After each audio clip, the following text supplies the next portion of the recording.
Meus amigos, finalmente chegou o grande momento, tá? Aqui é o Filho Chora Mãe Não Vê, criança de colo corrente. Chegou aquela hora aqui no canal Mundo Geek, simplesmente que a gente atualiza o nosso ranking anual dos melhores lutadores da série Cobra Kai. E eu já adianto pra vocês, tá? Só com esses 5 primeiros episódios da parte 1 da sexta temporada já foi mais do que suficiente pra eu alterar quase que meu ranking inteiro. Ah, fala sério. Como, por exemplo, a Samantha LaRusso, cara. A cena que no meu ranking passado, né, eu tinha colocado ela acima da Tori, mas dessa vez é a Samantha que abre a nossa lista aqui em 10º lugar. E só lembrando pra vocês que esse ranking aqui, né, engloba tanto os senseis quanto os adolescentes. É todo mundo. É literalmente os melhores lutadores. Mas, cara, a Sen abre o nosso ranking pelo simples fato dela ter tomado uma surra pra Tori na disputa pela liderança do Miyagi-Do. A Tori conseguiu fazer 2 pontos na Sen e ela iria vencer a LaRusso tranquilamente, se não fosse o Daniel interrompendo, cara. A Tori tava prontinha pra dar na cara da LaRusso se não fosse o Daniel. E muito por conta dessa disputa entre a Samantha e a Tori, onde a Tori amassou a cara da LaRusso, faz com que eu coloque aqui a Sen em último no nosso ranking, né? Isso é óbvio. Pô, é um ranking atualizado, não é um ranking da primeira, segunda, terceira temporada. Não, é de agora. E agora a Tori está acima da Sen. Beleza. Mas é claro que a Samantha, ela é muito braba, né? Porque não é que ela venceu na seletiva contra a Devon na temporada passada. A Samantha, ela venceu a seletiva contra a Devon e o árbitro juntos. A Sen derrotou 2 oponentes ao mesmo tempo, pô. Ela é braba. E isso só prova o quão forte é a Samantha no quesito karatê. A Sen é mais experiente que a Tori, talvez seja mais técnica, porém hoje, na minha opinião,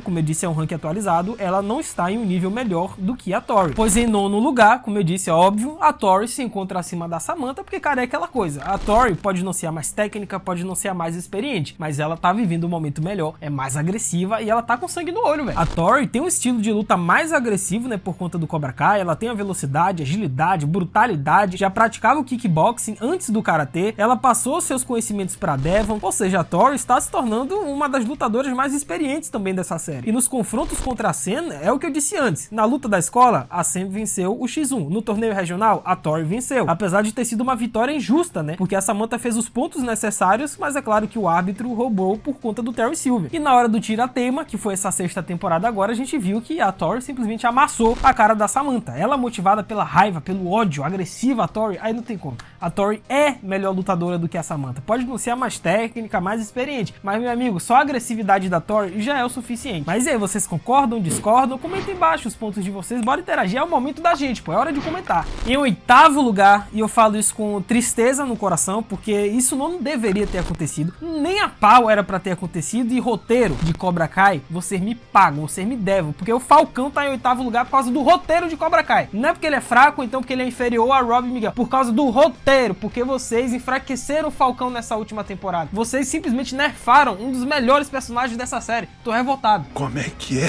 Cara, a curva de crescimento do Falcão nas últimas temporadas foi absurda, né? Ele venceu o torneio regional, venceu o ótimo Rob Keane, ele vinha impondo respeito e, de repente, amoleceram o cara na sexta temporada. Mano, até o Dimitri deu uma surra no Falcão de um jeito ridículo. Velho, isso não é o Falcão. Mas nem a pau. Ele perdendo pro Dimitri? Nunca. Velho, o Falcão ficou de fora do Sekai Taikai. No top 6 do Miyagi-Do, ele ficou de fora, gente. Vocês têm noção do que o roteiro aprontou pra cima do Falcão? Cara, o Falcão só foi pro Sekai Taikai no final das contas porque a Tori caiu fora, né? E abriu uma vaga. Cara, eram 6 vagas e o Falcão não passou. Um dos melhores lutadores de karatê ficou de fora de um top 6 pro mundial, velho. Isso não existe. Mas é aquela coisa, eu tô refém aqui da nossa fórmula, né? Porque esse vídeo é atualizado. É um ranking atualizado dos melhores lutadores de Cobra Kai baseado na última temporada, que é a parte 1 da sexta temporada. E o Falcão não tem o que fazer. Vocês querem que eu queria colocar ele à frente porque ele merece. A gente sabe que o Falcão não é esse cara que fica atrás no ranking. Ele é muito brabo, ele manja demais do karatê. Mas o roteiro fez com que eu colocasse ele atrás do Rob e do Miguel. É um ranking atualizado e atualmente o Falcão nem convocado foi, velho. Ele nem foi pro top 6 do Sekai Taikai. Ele só entrou por pena, porque a Tori foi embora e abriu uma vaga pra ele. Parece uma loucura só de pensar nisso. Mas e aí, o que vocês acham a respeito disso? Vocês também acharam uma sacanagem o que o roteiro dessa parte 1 da sexta temporada fez com o nosso queridíssimo Falcão? Comenta embaixo que eu quero saber a opinião de vocês. É momento de treta agora.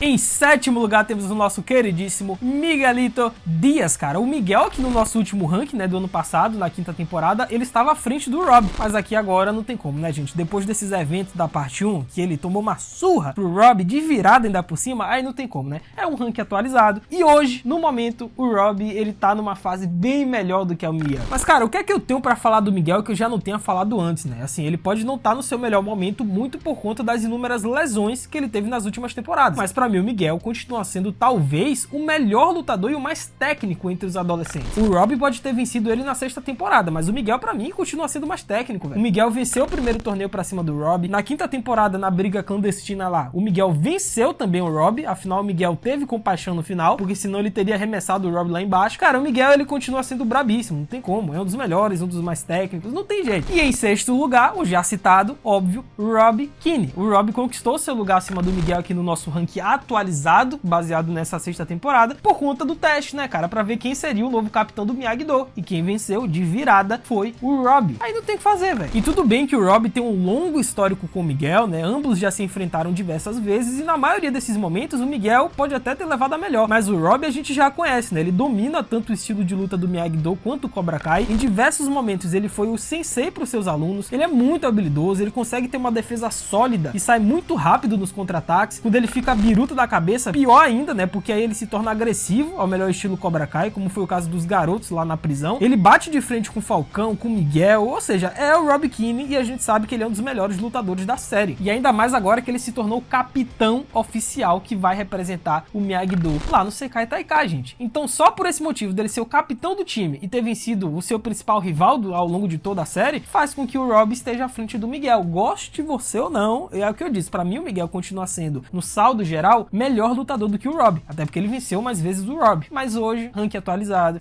o Robbie está à frente. Ele é o capitão, velho. É o capitão. Isso daí derruba qualquer argumento. É complicado. Tem razão. Mas essa é apenas a minha opinião, tá? O meu ranking aqui do Tio Geek, comenta embaixo se vocês discordam, concordam, se tem algum ponto a acrescentar, comenta embaixo. Porque agora começa a brincadeira de gente grande, né? Retirem as crianças da sala, porque os adultos vão tomar conta. A gente começa com os senseis, com o John Kreese. Que porcaria é essa? Mas antes de falarmos do Kreese, cara, sabe uma coisa interessante também? É a voadora no like aí embaixo. Aproveita que a gente tem muita coisa pra falar nesse ranking. Deixa a voadora, se inscreve no canal, ativa o sininho. Nossa meta, tá? De 600 mil inscritos aqui no Mundo Geek está ativa. Eu sei que a gente vai bater essa meta, então se inscreve, manda nos seus grupos de WhatsApp, pro seu amigo. Manda se inscrever aqui no canal pra gente bater esse recorde, a nossa meta. Me sigam lá no Insta também, @LucasMGeek, né? Porque eu tô postando vários conteúdos exclusivos de Cobra Kai por lá. Eu tô interagindo com vocês, eu tô seguindo a galera de volta. Vai lá que essa integração tá maravilhosa. E mais uma vez reforçando, hoje, neste exato momento, se eu não me engano, não, às 18 horas hoje, sábado, vai estar saindo a nossa live lá no Roxinha, que eu vou estar deixando um link embaixo, onde a gente vai reagir aos 5 episódios da 6ª temporada de Cobra Kai. A gente vai assistir junto, vamos interagir, comentar as teorias. Vai lá, cara, o link tá embaixo, vai assistir a nossa live, bora interagir que é nóis. Nice. Mas, cara, a gente sabe, né, que o Kreese ao lado do Terry Silver foram dois pupilos do Mestre Kim na arte do Tansundo. Porém, enquanto o Terry abandonou o Karatê na juventude para focar na sua empresa, o Kreese deu continuidade com seu propósito e tocou o Cobra Kai. E só para vocês terem uma ideia, o Kreese, ele detinha o título de campeão de Karatê do Exército dos Estados Unidos, né, entre os anos 70 e 72, sendo que desde jovem nós vimos que o Kreese sempre tomou adiante das situações e passou por cima de todo mundo, né, incluindo o seu próprio capitão de guerra. Porém, anos depois, o Kreese retornou ao Cobra Kai, tá com Karatê em dia, é um dos mais experientes da série, quase deu um mata-leão no Johnny e continua demonstrando que é um dos mais fortes no Karatê, né? É aquela coisa, hoje em dia o Kreese ele pode não ter a mesma velocidade, agilidade ou até a força, porque a idade chega pra todo mundo, né, gente? Pelo amor de Deus, o Kreese deve ter quantos anos aí, velho? Já tá veaco das pernas o Kreese, né? Mas é aquela coisa, a experiência toma conta do John Kreese, ele merece estar aqui em 5º lugar. Mas aí vocês concordam, discordam, tem alguém que deveria vir antes do Kreese? Comenta aí que eu vou ler e responder todo mundo. Gente, o Terry Silver, ele é um killer. O cara é simplesmente um brutal, assim, ele quase acabou com a vida do Chozen na última temporada. E olha que o Chozen é um dos lutadores mais experientes que já pisaram os pés nesta série chamada Cobra Kai. E mesmo com a técnica da paralisação do Chozen, né, que ele aplicou na perna do Terry Silver, o cara conseguiu se virar, ele usou os mecanismos, pegou a espada lá, cortou o Chozen. É o Terry Silver, ele é muito brabo, é experiente, não tem como. Nada mal. A verdade é que o Chozen teve compaixão naquela hora, né, porque se não fosse isso, era o Terry Silver quem estaria enterrado nesse momento. Mas apesar de ter perdido no final, mas o Silver conseguiu derrotar o Daniel no meio da temporada, né, com uma certa facilidade. O Silver, como eu disse, conseguiu espancar o Johnny na quarta temporada. Ele é fisicamente e principalmente mentalmente muito forte. Ele é um dos maiores discípulos do Mestre Ki na arte do Tang Soo Do. Ele fundou o Cobra Kai ao lado do Chris. Ele era o sensei master do dojo Cobra Kai. Ele impõe medo e respeito com todos ao seu redor e principalmente ele mostra que ainda tá com o karatê em dia, mesmo após anos sem praticar. Entrando no nosso pódio em terceiro lugar, nós temos este personagem que eu adoro e que, olha, o karatê dele, meu amigo, tá absurdo, tá? O Johnny Lawrence, se tivesse hoje em dia um fightzinho entre ele e o Daniel, teve com o Mike Barnes nessa temporada, mas se tivesse entre ele e o Daniel, o famoso tira-teima, eu acho que o Johnny levaria, tá? Eu acho. Gostei.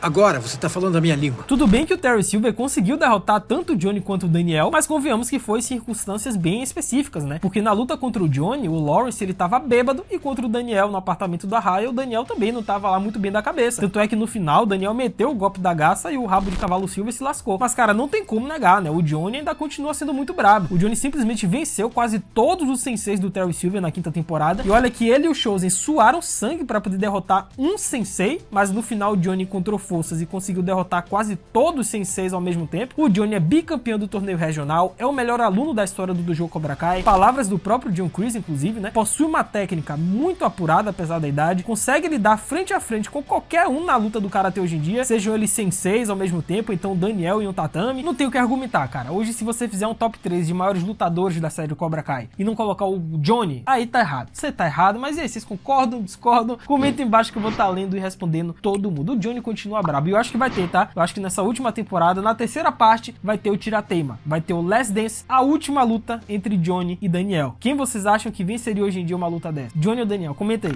Na nossa vice-colocação, eu não consigo me decidir. Me desculpem, nós temos um empate entre o Daniel LaRusso e o Chosen Toguchi. Cara, os anos se passaram e eu ainda não consigo decidir quem é melhor. Quem é o melhor lutador? Se tivesse uma luta hoje em dia, eu não sei. Talvez o Chosen conheça técnicas que o Daniel não conhece, como a gente viu lá na terceira temporada. Sim. Talvez o Chosen pudesse surpreender o Daniel? Sim, mas o Daniel é muito forte. O Daniel é muito brabo e eu não consigo decidir, por isso que eu coloquei os dois aqui em segundo lugar. Ah, fala sério. Os dois, pra mim, estão em pé de igualdade nessa série, né? Porque tanto o Chosen quanto o Daniel conseguiram derrotar o Terry Silver na quinta temporada. É verdade que o Chosen sofreu um pouquinho mais que o Daniel, mas o Toguchi teve total compaixão e não quis aniquilar o Terry Silver, né? Se o Chosen quisesse, ele teria acabado com o Silver no exato momento em que ele derrubou o cara. Agora, já o Daniel teve toda uma cena lúdica envolvida, né? É verdade que o Daniel, no meio da temporada, tomou uma surra, né, pro Terry, porém naquele momento o Daniel tava muito afetado psicologicamente, porque não era pro Daniel ter perdido aquela luta, né? Mas o Chosen em particular, a gente sabe que ele é um dos, se não o melhor aluno da história do Miyagi-Do, né? Foi ele quem passou alguns ensinamentos pro Daniel, ele chegou a derrotar o Daniel no treino em Okinawa. O Chosen possui uma técnica muito apurada, ele conseguiu derrotar praticamente todos os senseis da região sem se esforçar muito, mas no final do dia, pra mim, dá empate. Eu não consigo hoje resolver, solucionar esse problema, quem é o melhor, se é o Daniel ou o Chosen. E aí, vocês têm essa resposta? Comenta embaixo que eu quero saber. E em primeiríssimo lugar, eu vou dar uma roubada aqui agora, porque ele não lutou nessa sexta temporada. Quer dizer, ele teve um lance lá com o Chris, né, que ele meteu o cajado dele lá nas partes do Chris, mas, gente, me desculpem, o Mestre Ki, exatamente o Ki, ele tá vivo. O cara, ele deve ter 150 anos. Parece uma loucura só de pensar nisso. Se ele está vivo, não existe ninguém neste planeta, nesta série, que conheça mais de karatê do que o cara que fundou o Cobra Kai. Esse método do punho, do ataque primeiro, sem compaixão, quem criou isso foi o Ki, e ele está vivo. Aí não tem como, ele tem que ser o primeiro. A gente tá falando do sujeito que criou tudo, né? Enquanto esse velho estiver vivo, ele vai ser disparado o mais brabo e o mais experiente no karatê, junto com o Sr. Miyagi, velho. E embora nunca tenha sido mostrado lutando, mas o Mestre Ki era um mestre, né, do Tang Soo Do, que é uma arte marcial defensiva que mistura, né, os duros movimentos em linha reta das artes marciais coreanas com os suaves e circulares movimentos fluidos dos antigos estilos chineses para empregar uma ampla variedade de chutes, socos, golpes e agarrões de pulso com os quais seus praticantes podem se defender. E depois que ele desenvolveu e adotou o método do punho, o ataque primeiro sem compaixão, aí já era, ele ficou lendário. Com o tempo, o Mestre Ki, ele só se aprimorou, apurou a sua técnica, como eu disse, ele criou basicamente esse conceito aqui do Cobra Kai, né? Ataque primeiro, com força sem compaixão. Foi ele que iniciou isso tudo, foi ele que ensinou John Kreese e Terry Silver, e pra vocês terem uma ideia, o nível de karatê dele é comparado com o do Sr. Miyagi. Eles estão assim, ó, meu amigo, você quer que eu faça o quê? O cara apareceu na série, é um ranking atualizado, ele tem que ser o primeiro. Se o Miyagi tivesse vivo e ele tivesse aparecido na série Cobra Kai, ele seria o primeiro, mas como ele não tá e o Mestre Ki está, é o Ki quem tem que estar em primeiro. Não tem tem como. Tem razão. Mas e aí, vocês concordam ou discordam aqui do ranking do Tio Gui? Comenta aí embaixo, vai o seu top 3 ou top 5 de melhores lutadores do Cobra Kai. Comenta aí que eu vou estar lendo e respondendo todo mundo. É isso, até a próxima, valeu, falou e fui!